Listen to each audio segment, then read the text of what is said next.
afternoon. Today's lecture is on Thomas Mann's novella, Death in Venice. During the lecture, I'll be showing you parts of the film that was produced by Luciano Visconti in 1977. The lecture will follow the same order as the flysheet. Okay. Thomas Mann was born in 1875 and died in 1955. He was a German novelist, short story writer, essayist, and Nobel Prize laureate in 1929. Now, Mann traveled to Venice in 1911. He was accompanied by his wife and her brother. Some elements in the novella are based on the experiences of the trip.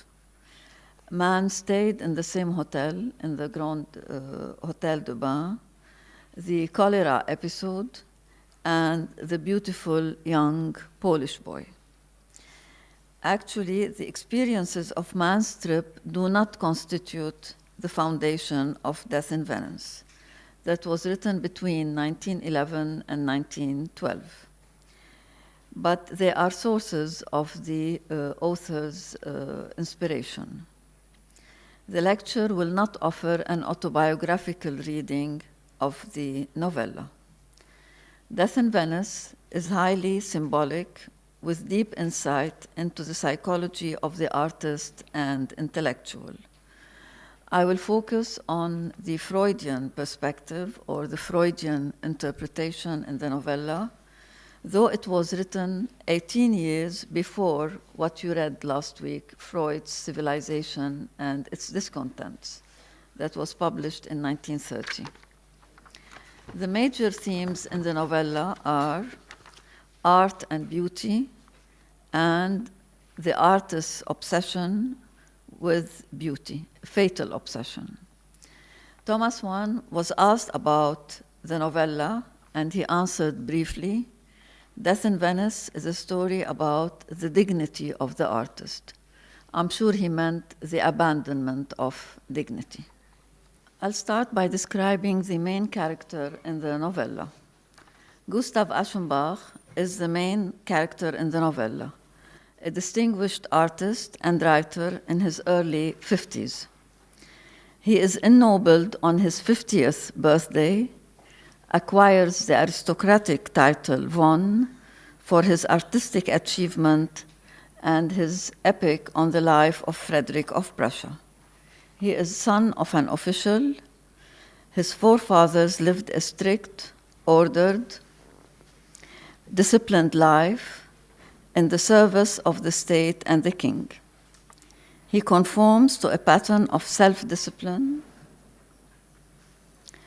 and self-conquest, which he inherits from his father.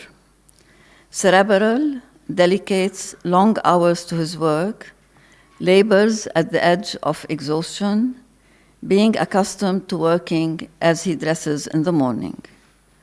Aschenbach's soul is bent on fame and honor, and his achievement is a continuous ascent to dignity. His whole career had been one conscious and overweening ascent to honor. He is not a spontaneous artist. He can hold out for years, working on the same piece. His genius is cold and calculated to win the admiration of the public and the nation. Too busy with the tasks imposed upon him by his own ego and the European soul, too laden with the care and duty to create. His ordered life does not know the life of pleasure that belongs to the young. Aschenbach was not pleasure-loving. Always, wherever and whenever, it was the order of the day to be merry, to refrain from labor and make glad the heart. He would soon be conscious of the imperative summons, and especially was this so in his youth.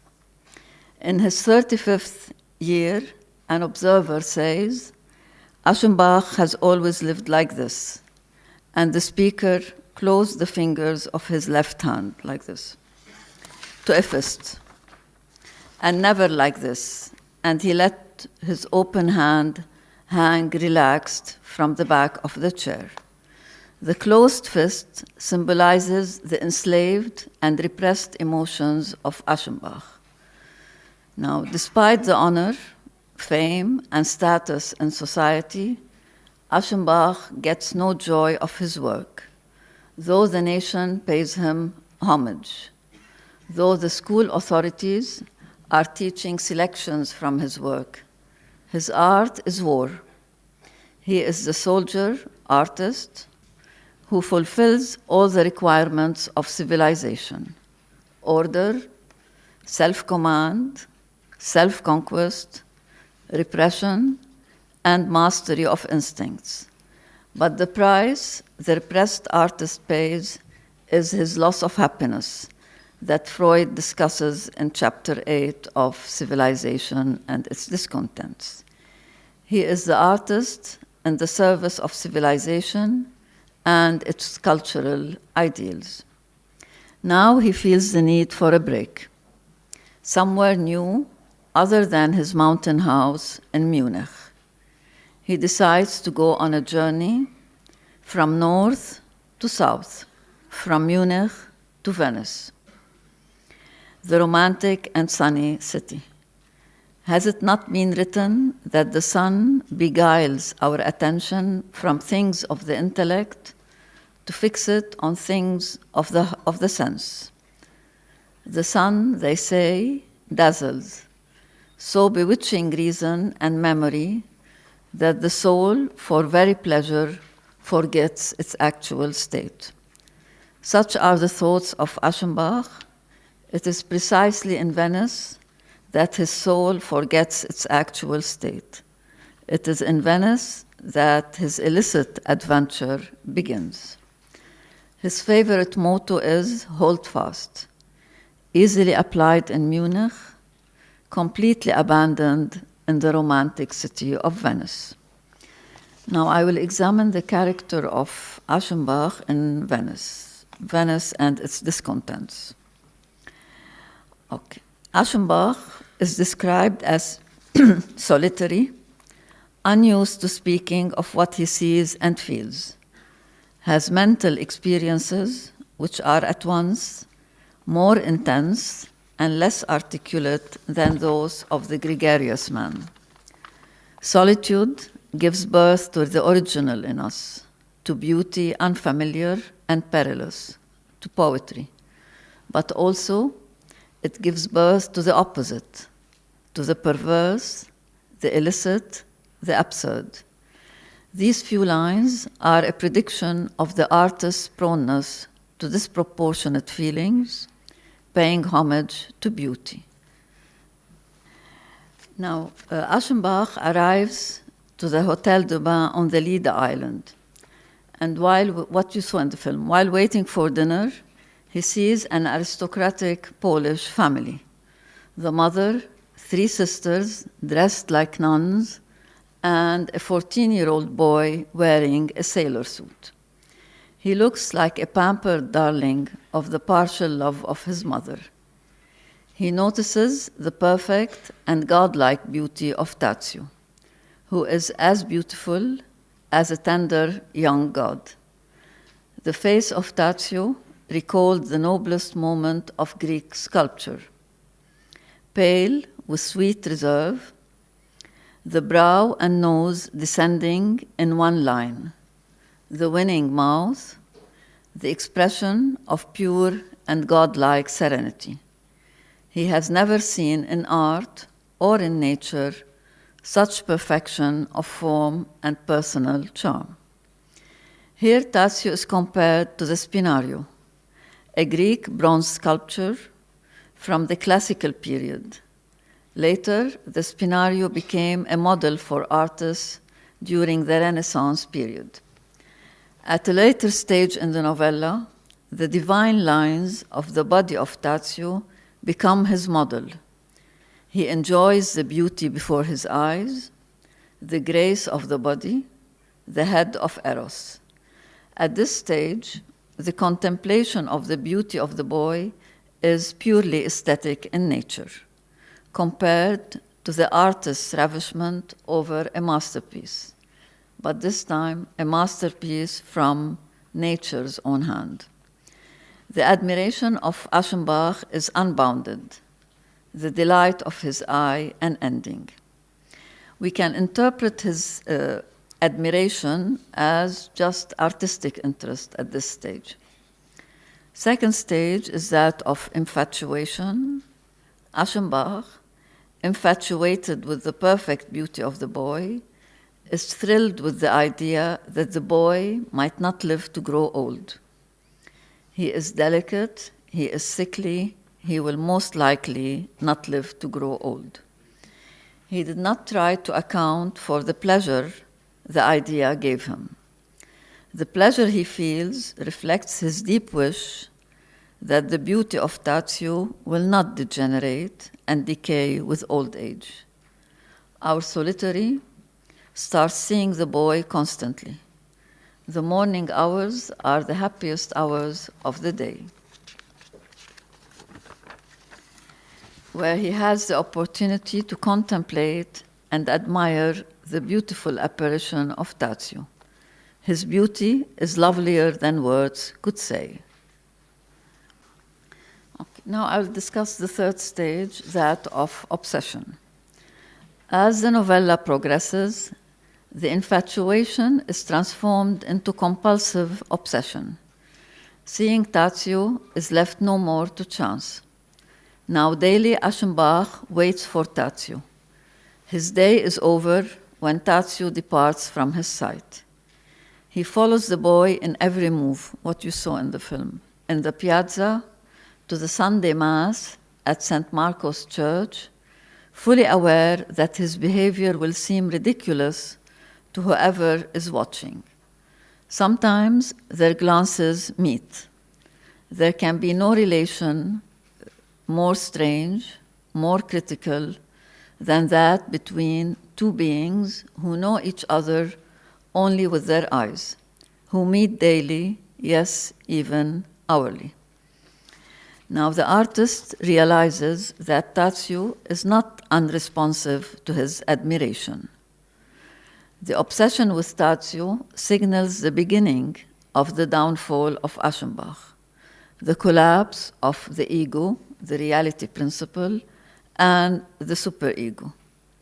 According to Freud, all repressed emotions will return at a later stage in one's life, but they return with more intensity. Now, the fourth stage is that of passion. In the fourth week of his stay in Venice, the lover feels drunk, intoxicated. Mind and heart were drunk with passion. His footsteps guided by the demonic power whose pastime is to trample on human reason and dignity. One evening, when Aschenbach did not expect to see the dear Tadzio, the lovely boy appears. He smiles at Aschenbach, a speaking, winning, captivating smile, with slowly parting lips. With such a smile, it might be that Narcissus bent over the mirroring pool, a smile profound, infatuated, lingering, as he put out his arms to the reflections of his own beauty. Probably you're familiar with the myth of Narcissus? Yes? Okay. Here the narrator in the novella describes the folly of Narcissus, bending down to kiss the lips of his shadow. Aschenbach receives the smile. Shaken, he goes to the dark park behind the hotel. How dare you smile like that? No one is allowed to smile like that. Here the master, the distinguished writer, sits on a chair, on a bench, his arm hanging down. Notice the fist now is open in contrast to the closed fist in Munich. And he whispers his love and longing for Tadzio. Beguiled and beguiling, enthralled and enthralling, he gives in to the pleasure principle. Tadzio is elevated to an ideal, a perfect representation of the idea of beauty. He told himself that what he saw was beauty's very essence, form as divine thought, the single and pure perfection which resides in the mind, of which an image and likeness, rare and holy, was raised up for adoration. Tadzio is raised up to the realms of the mind and the spirit rather than the realm of desire and lust. So one can say maybe the love that emerges is Platonic. There are two allusions in the novella to Plato's Phaedrus, a discussion of beauty and love between the aging mentor Socrates and his young student Phaedrus. For beauty, my Phaedrus, beauty alone is lovely and visible at once. Socrates adds that beauty is the artist's way, little Phaedrus, to the spirit. Throughout the novella, we notice that Aschenbach and Tadzio do not exchange a word, let alone a touch. Our solitary feels a sudden desire to write in the presence of Tadzio, realizes that Eros resides in language. Now I will discuss the demise or the destruction of Aschenbach. Eros, the Greek god of love, is the name Freud gives to the life instinct, which aims at preservation and is in opposition to the death drive, which aims at destruction. The two instincts are in union and never in isolation from each other. Of course, Aschenbach is an embodiment of this eternal struggle between Eros and Thanatos. He falls under the spell of the destructive forces of the death drive, both directed outwards towards Tadzio and inwards towards himself. Now, the number of tourists starts declining at the hotel. He notices a peculiar medicinal smell in the streets of Venice. The same smell that is associated with wounds, the smell of disinfectants. He finds out from the British Travel Bureau that the city is infected with cholera. The authorities are hiding the secret for fear of losing the tourists and being out of pocket. Here, Aschenbach's destructive forces, directed outwards, come into full play. He refrains from warning the Polish family for fear of losing Tadzio. He even imagines that death and fear will clear the island and leave him alone with the lovely Tadzio. The city's evil secret mingled with the one in the depths of his heart. Despite the fact that Aschenbach is fully aware of the dangers of the spread of cholera, encouraged by the hot waters in the canals and the heat, the humidity, fully aware that recoveries are rare, the blood grows thick in few hours, and the victim's body will suffer deadly convulsions. Instead of obeying the dictates of the reality principle, he decides to stay close to the boy, gives in to the id, which dismantles his ego. He realizes he cannot exist were Tadzio to pass from his sight. Intoxicated, defenseless against the power of the id, he abandons his dignity. One evening, he returns late from Venice. He leans against the door of his beloved's chamber in a state of utter drunkenness, powerless, unable to tear himself away, unable to see the danger of being seen in so mad an attitude. Here, Aschenbach's sense of guilt emerges. Conscience reproaches him. He thinks of his forefathers, thinks of their self-command, and he gave a melancholy smile. What would they have said? What would they have said to his illicit adventure? To a life that is so different from theirs. He feels he shares the city's secret, the city's guilt, but makes no attempt to flee the city, to protect himself from the danger of contracting cholera, to go back to reason, self-command, and an ordered existence. The sense of guilt is not very strong, so it is stifled and silenced by a more powerful id. Obviously, the severity of his upbringing did not result in a harsh superego. Now, I will compare Aschenbach in Munich to Aschenbach in Venice. In Munich, Aschenbach has full control over the id. In Venice, he falls under the spell of the id. The enslaved emotions in Munich are transformed to intoxicated emotions. The ascent to honor is replaced by self-degradation. Recklessness takes over his preoccupation with excellence. The ennobled artist becomes the enamored lover in Venice. His model in Munich was Frederick the Great. Now his model is the beauty of Tazio. Now, instead of paying homage to reason, he bows down and pays homage to Tazio's beauty. His self-conquest in Munich is replaced with complete self-abandonment. The young old man, on his way to Venice, this is page 17 of the novella, it's quite important. Aschenbach takes the ship and notices a man in a dandified suit with a red cravat in the company of young men your age. He was shocked to see that the apparent youth was no youth at all.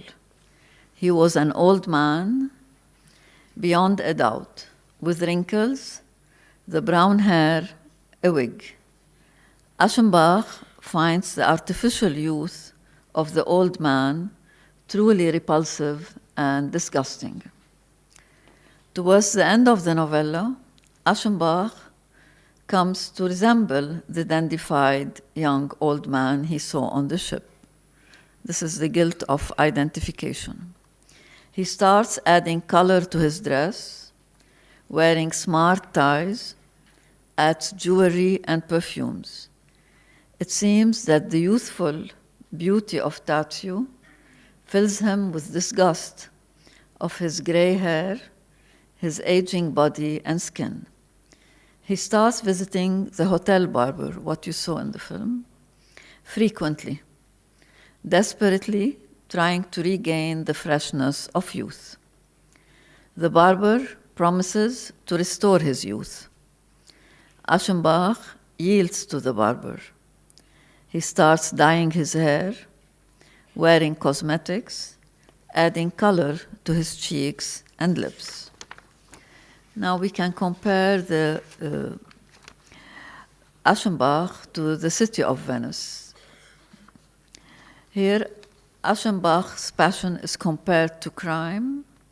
We can speak of the criminality of the Italian authorities. He refrains from warning the Polish family. The authorities refrain from warning the tourists. He's afraid of losing Tazio. The Italian government is afraid of being out of pocket if the tourists leave. He shares a secret with Venice. His secret is hidden. It is his passion for Tazio. The city's secret, the infection with cholera, is divulged. He conceals his old age with cosmetics. The city conceals the infection with sweet-smelling disinfectants.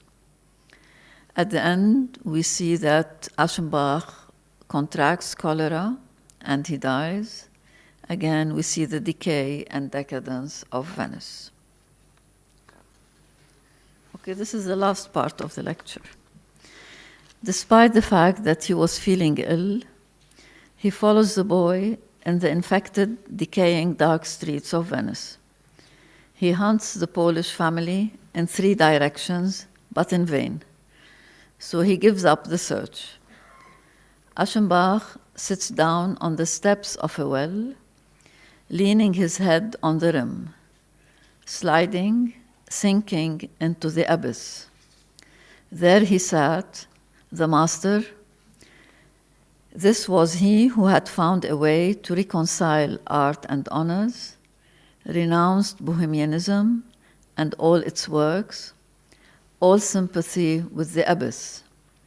This was he whose renown had been officially recognized and his name ennobled, whose style was set for a model in the schools. There he sat. And there he sat on the beach. Aschenbach returns to the hotel, sees the luggage of the Polish family in the lobby. The porter gives him the answer he was afraid to hear. The Polish family is leaving. He was feeling ill, already infected with cholera. He goes to the beach with strong feelings of futility and hopelessness. The beach is deserted, but Tazio is there. The boy turns with an exquisite movement towards the shore, his hand resting on his hip. Tazio smiles, beckons at him, and so often he rose to follow. But unable to rise, he collapses in his chair and dies, unable to follow the beauty that breaks hearts. Thank you for your attention.